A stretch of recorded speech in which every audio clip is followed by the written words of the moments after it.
C'est un envoûtement. Voilà. Alors, je passe à autre chose. Je vais parler sur le pouvoir de l'argent. Avant de parler sur l'argent, j'avais, dans le catalogue que j'utilisais, il y avait plusieurs formules pour donner de l'argent. Il y avait plusieurs formules. Parmi ces formules-là, la première formule, c'est ce qu'on appelle le vol malin. C'est utilisé par beaucoup de satanistes. On appelle ça le vol malin. Le vol malin est très dangereux. Aujourd'hui, beaucoup de gens sont victimes de perte d'argent, sans connaître, sans trouver une explication logique à cette perte d'argent.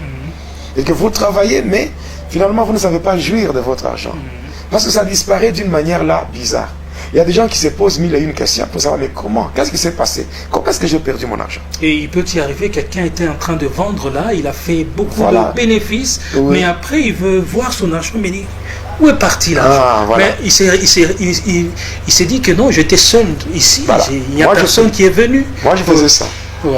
Le vol malin c'est quoi? Le vol malin c'est donner à l'homme l'argent de prestige. Comment ça? L'argent de prestige, c'est une formule satanique. Moi, j'avais ce livre-là, catalogue, qui contenait toutes ces formules-là. Et j'utilisais ça dans mon laboratoire, l'argent de prestige. Donc, vous donnez de l'argent à quelqu'un, il peut se vanter avec. Il peut même recevoir des éloges. Les gens peuvent même lui jeter des fleurs par rapport à l'argent. Mais cet argent doit se terminer à une heure fixée. Voilà, c'est-à-dire quand je donne l'argent, par exemple, à 10 heures le matin. C'est que cet argent, j'ai dit, par exemple, il faut qu'à 16 heures, que tout soit vraiment épuisé. Mais beaucoup d'argent. Beaucoup d'argent. Je te donne comme ça à 10 heures, mais à 16 heures, tout doit s'épuiser.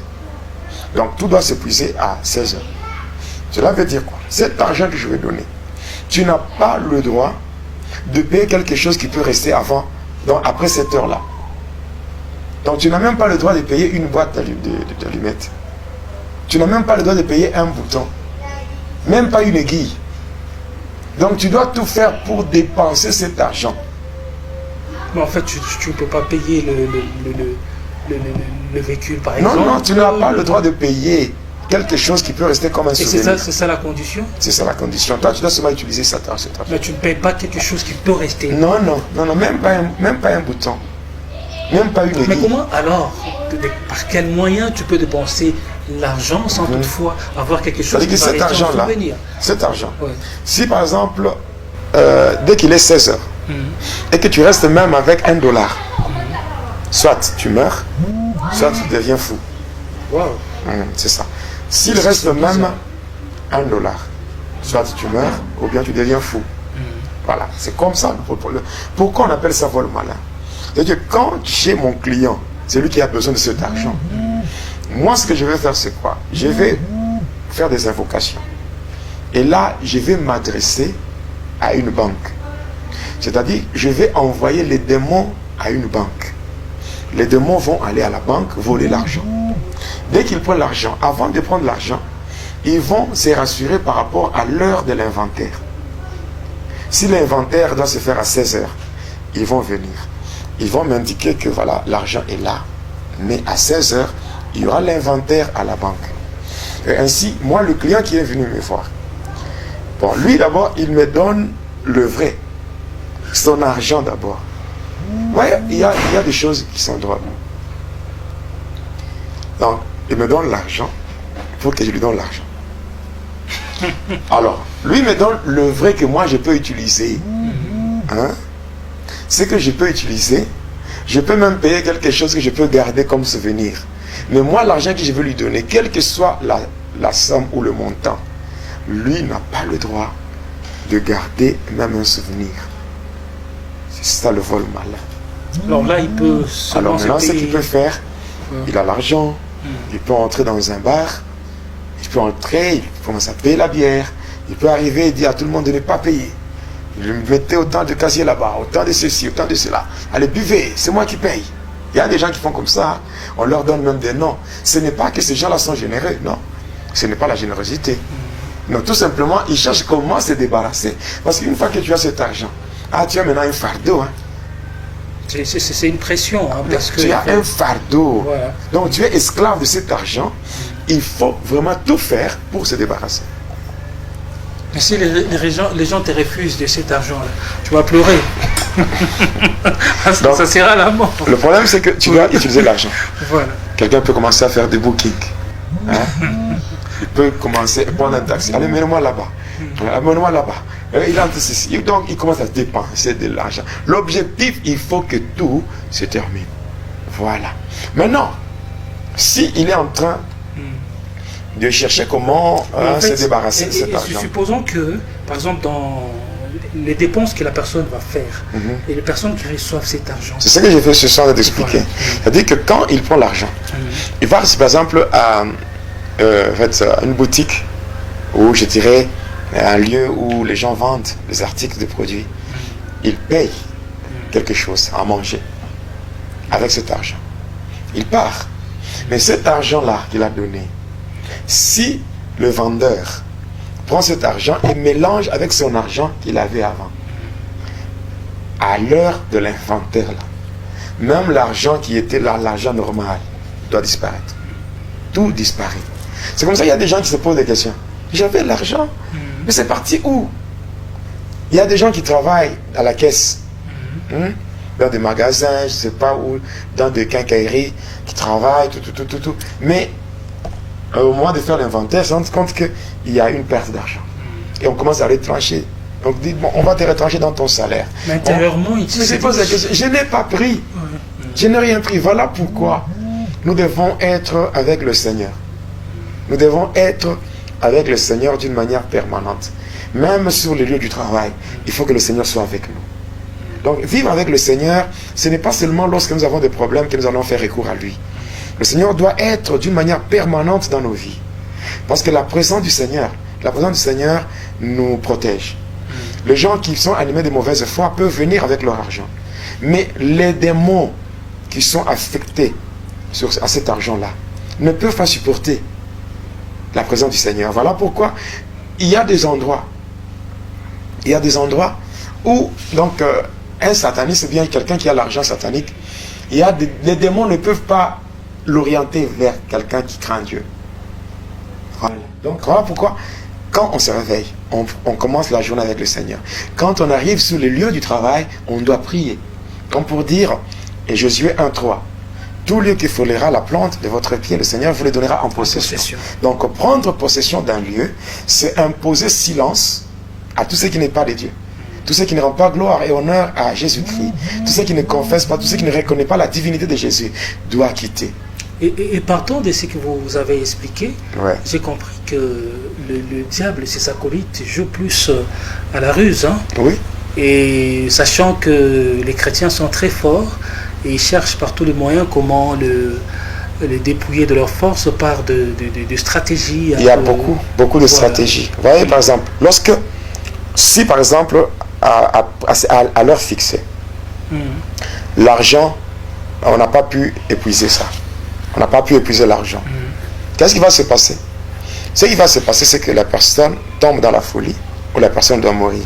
C'est-à-dire, la personne, si elle meurt, ou bien si elle tombe dans la folie, c'est que passant par cette folie ou bien par la mort, c'est que son esprit est utilisé dans le monde de ténèbres pour travailler afin de rembourser l'argent à la banque. L'argent doit être remboursé parce que ça a été pris là-bas. On doit rembourser. On doit rembourser cet argent. Donc la personne s'offre elle-même. Oui, c'est comme ça avec le vol malin. Donc, vous savez, la Bible dit l'amour de l'argent, c'est la racine de tous les maux. Mais en fait, l'argent, on en a besoin. Mais il ne faut pas que l'argent nous rende esclaves. C'est nous qui devons dominer sur l'argent. Il faut éviter la cupidité. Oui, il faut éviter la cupidité. L'argent, on en a besoin, mais il ne faut pas que l'argent puisse vraiment prendre le dessus sur nous. Au point de chercher l'argent par n'importe quel moyen. Mais pasteur, visiblement, on sent que dans l'argent aussi, il y a une très forte puissance. Hein. L'argent, cet argent-là. Non, en fait, l'argent, c'est un moyen par lequel on peut avoir accès à un service. Oui, je vais monter, par exemple, dans un taxi. Je suis chrétien, je ne vais pas arriver là-bas, je commence à parler en langue et on me fait monter dans le taxi. On doit me demander de l'argent. Quand je donne l'argent, c'est pour qu'on me rende un service. Alors, l'argent, on en a besoin. L'argent n'est pas diabolique. L'argent n'est pas diabolique. Parce qu'aujourd'hui, beaucoup de gens ont je dirais, ont maudit. Il y a des gens qui ont maudit l'argent au nom de la sanctification. Oui. Mais l'argent est neutre. L'argent n'a pas de problème. L'argent n'a pas de problème parce qu'on en a besoin. Oui. Mais cependant, l'argent, tellement qu'il y a des gens qui ont maudit l'argent au nom de la sanctification, au point que l'argent est frustré. Et le diable en profite pour soumettre l'argent sous contrôle d'un démon qu'on appelle Mammon. Oui, le démon qui s'occupe du domaine des finances dans le monde des ténèbres. C'est Mammon. On en parlera dans les jours qui vont suivre. Voilà, on peut aller trop vite parce qu'il nous reste... là, c'est... Là, je parle du pouvoir de l'argent passant par la première formule qu'on appelle le vol malin. Donc, par le vol malin, ne vous hasardez pas de chercher l'argent sous cette voie-là. L'argent demandé au Seigneur et aussi l'argent. L'argent a des principes. Il y a des principes bibliques par lesquels un homme peut avoir l'argent. Le travail. Donc, il y a du travail, mais cependant, il y a des principes. Hein? Les principes, il y en a 6. C'est pas aujourd'hui, je n'ai pas le temps de parler de ça. Il y a 6 principes qu'on doit utiliser, c'est-à-dire la première... Est-ce que vous pouvez les énumérer juste? Oui, le premier principe, c'est ce qu'on appelle la loi de la reconnaissance des opportunités. Ça, c'est la première des choses. La deuxième des choses, c'est ce qu'on appelle la définition de la vision. Il faut définir la vision. Il faut définir ce qu'on poursuit. C'est la deuxième des choses. La troisième des choses, c'est il faut faire l'inventaire spirituel. Arriver à découvrir le potentiel que Dieu a investi en soi. Oui, ça c'est la troisième des choses. La quatrième des choses, c'est la puissance de relation. Donc la puissance de relation, c'est ce qu'on appelle le principe du contenu et le contenant.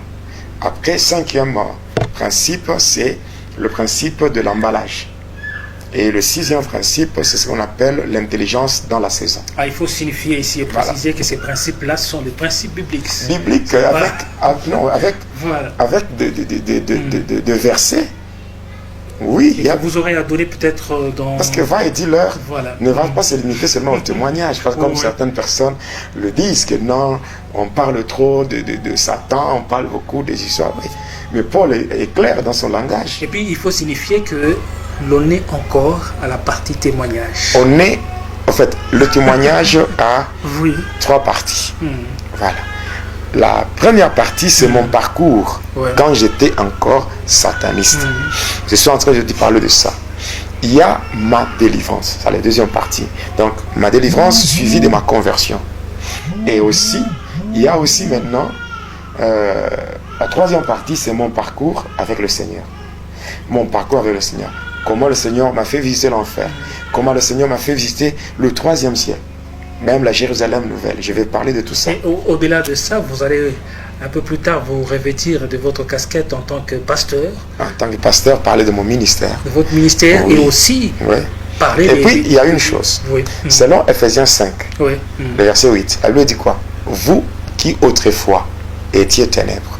Maintenant, vous êtes lumière dans le Seigneur. Marchez comme les enfants de lumière. Et au verset 11, la Bible dit, ne prenez plus part aux œuvres infructueuses de ténèbres, mais plutôt condamnez-les. Donc, quand nous témoignons, l'objectif n'est pas de glorifier Satan. Nous sommes en train de mettre à nu les œuvres de ténèbres. Oui.